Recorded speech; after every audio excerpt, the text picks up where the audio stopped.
Well, good afternoon.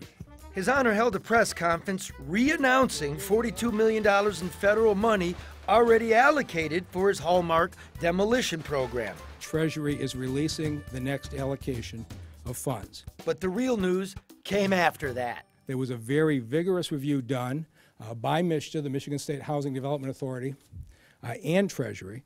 And MSHDA did a very intensive review of all the land bank practices and concluded that the land bank did not have sufficient procedures in place to make sure we had proper documentation for all the bills, and didn't have sufficient controls to assure Treasury would not be charged for ineligible expenses. United States Treasury officials suspended demolitions funded with federal money for the last 2 months while the state investigated the practices at the land bank.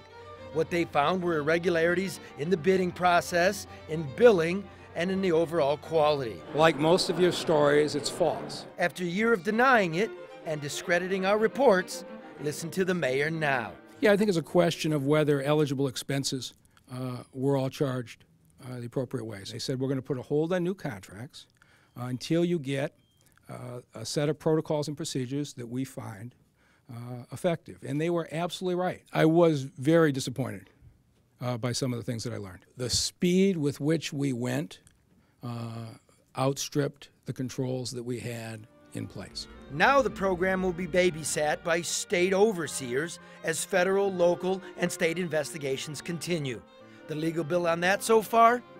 $81,000. I've seen no evidence of criminal activity, but that is a question that would be more appropriately directed to other people.